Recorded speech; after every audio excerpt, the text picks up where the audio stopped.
In modern medicine and modern science, there's a tendency to identify consciousness, mind, and brain, make mind a function of the brain, consciousness a function of the mind, and to treat them chemically and to alter them chemically, and that well-being is good chemistry of the brain, higher consciousness is good chemistry of the brain, and unhappiness is bad chemistry of the brain. Nobody's responsible, but we need to change the chemistry to make it better.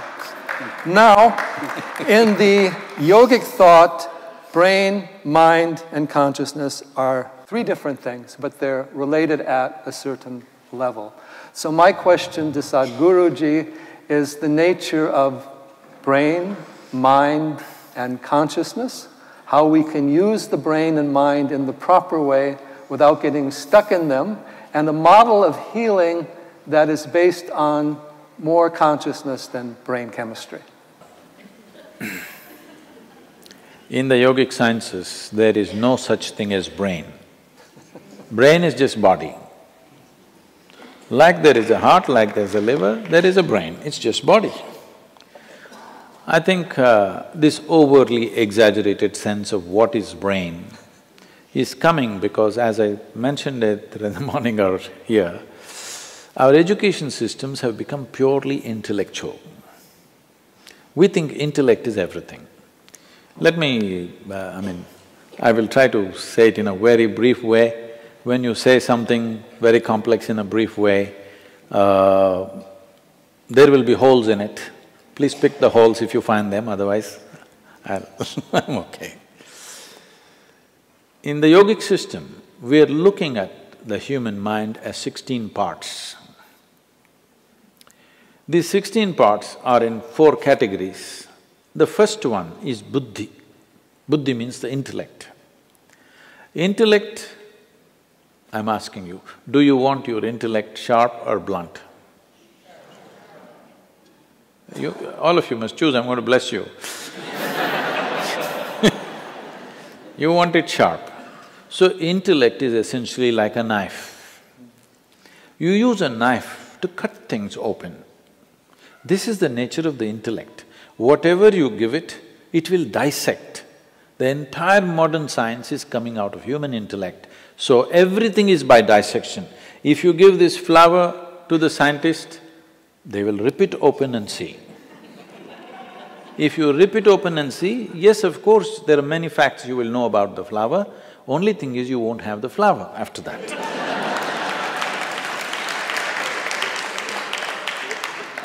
And now if you really want to know something, let's say you really want to get to know your mother, please don't dissect her. That's not the way it works. Because what you can know by dissection is material aspect of life. You cannot know life by dissection. Only the material and the physical can be dissected. But now we are using our intellect to understand the entire gamut of things. Now we try to dissect. We go on talking about unifying the world and unity and enlightenment, everything with intellect. This is like using a knife to stitch something. If you stitch something with a knife, you leave it in tatters. So you are seeing this, the more knowledge you gather about something, the more misunderstanding and further away from truth we are becoming, not because information is bad, because we are trying to stitch with a knife. So intellect is like a knife, it must be sharp, it is a survival instrument.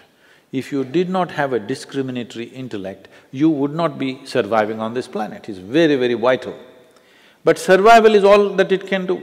But intellect cannot function unless there is a certain volume of memory.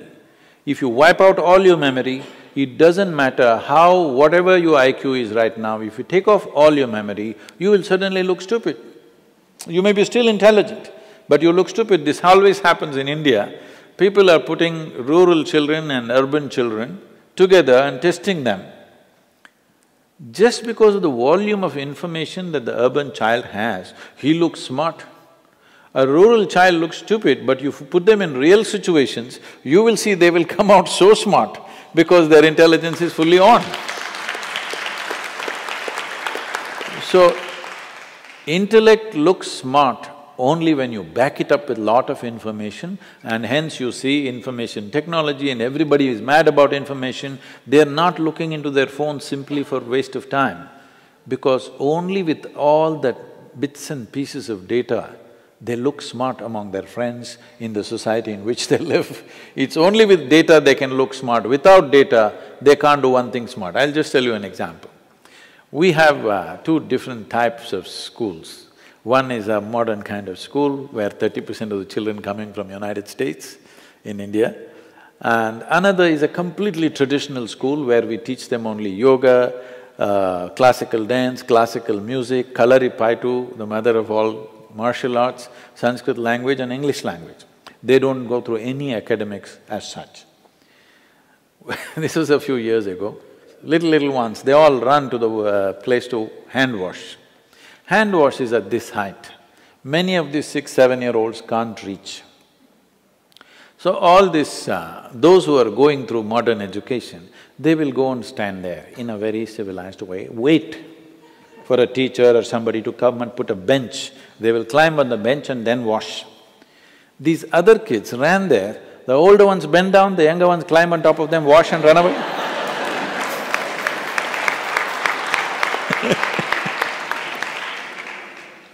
So, too much orientation towards intellect and the other dimensions of intelligence are completely uncultivated today. So the next dimension of the mind is referred to as ahankara, which we have completely ignored. Ahankara does not mean ego as most people are beginning to think, it means identity. What are you identified with? Because intellect is essentially an instrument to protect the identity that you have taken on. If I say I'm Indian, suddenly my intellect makes me think that way, makes me willing to live and die for it. You will see just a piece of cloth, if you show, I mean a flag, people will have tears in their eyes. Just the identity. If you had put them somewhere else and shown another flag, the same thing would happen. In India, Pakistan, it's very striking because it was one nation and suddenly somebody drew a line and the entire emotion, the way it works is amazing, simply because you got identified with this or that. So intellect is an instrument which protects the identity. Identity is that instrument which allows the intellect to function in a certain way. When I say a certain way, suppose you're identified just with this, me as a person. Your intellect will do only this to protecting you all the time just doing this. Now I say, my identity is my family. Now your intellect will do everything to protect that. Or you say a community, a race or a religion or a nation. In the name of race, religion, nation, how many things we have done which are utterly idiotic and inhuman, but we do it with great pride because we are identified, because this is the nature. If we have to continue that analogy, if intellect is the knife, the hand that holds it is the identity. You tell me, in handling a knife is important that it must be sharp, but whether it becomes destructive or productive is determined by the hand that holds it, isn't it? But in today's society, in today's world, there is no cultivation of the hand at all. The smaller and smaller identities that we are creating will inevitably cause disturbance within the human being and in the world. There is no other way. Right from ancient times, in Eastern cultures, always we have been taught to have a cosmic identity, aham brahmasmi. At the age of 12, you must know aham brahmasmi, this means I am the cosmos. Without identifying with a limitless identity, no education should be given. Only after identity is fixed, then education. Because without the right kind of identity, education becomes destructive, because you have a limited identity. We can say whatever we want, but essentially all crime, all evil, all most terrible things that we do is just a question of limited identity, isn't it? This is my way, that is your way, this is my country, this is your country, this is my religion, this is your religion. This is all it is. So without cultivating the identity, we are sharpening the knife. We have an unsteady hand, but we are sharpening the knife and arming it with memory. So the next dimension of the mind is called manas, which is a silo of memory. Here there are 8 dimensions of memory. This starts from elemental memory, atomic memory, evolutionary memory, karmic memory and conscious memory, unconscious memory, articulate memory, inarticulate memory. Like this, there are many states of memory.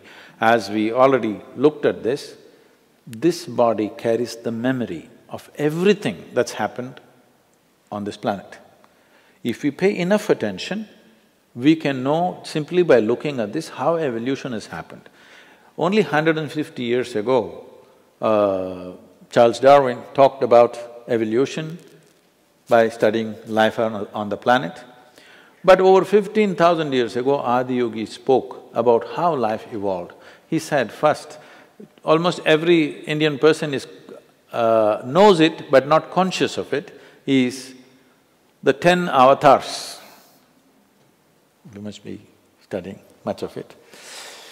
The first one is fish or water life, next one is amphibious, next one is a mammal, next one is half man, half animal, next one is a dwarfed man, next one is a full-grown man but volatile, next one is a peaceful man, next one is a loving man, next one is a meditative man, next one is supposed to be the mystical man. This is not one-man story, this is the evolution of life on this planet.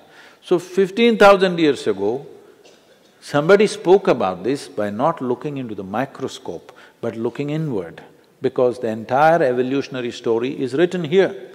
So the yogic system is focused on this as to how to activate different dimensions of memory, because without that, with limited amount of memory, you are bound to act in immature ways.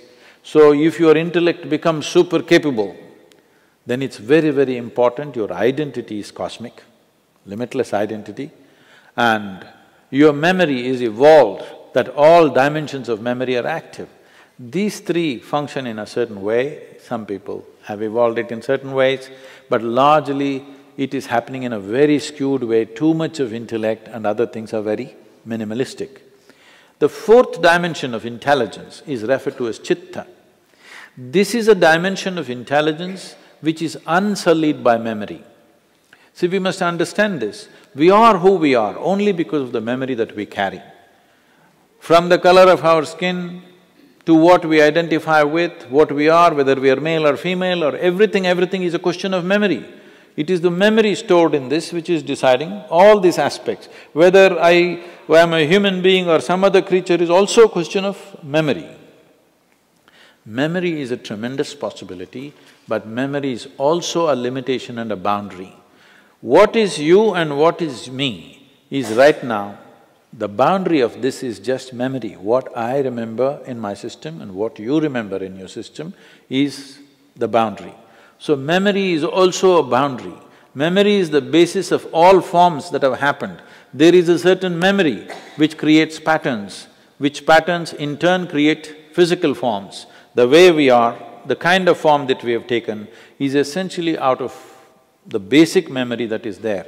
Never it got confused in the sense, suppose you and a cow every day start eating mangoes. Never it happens that one day by accident or by lapse of memory, the cow became human or you became a cow. Both of you eat the same food every day, but it will not happen because the memory is so strongly instilled at various levels. We are recognizing 8 different dimensions of memory, but chitta has no memory. No memory means no boundary, an intelligence beyond bounds. In the yogic culture, there is a mischievous way of expressing this. We say, if you touch your chitta, God will become your slave,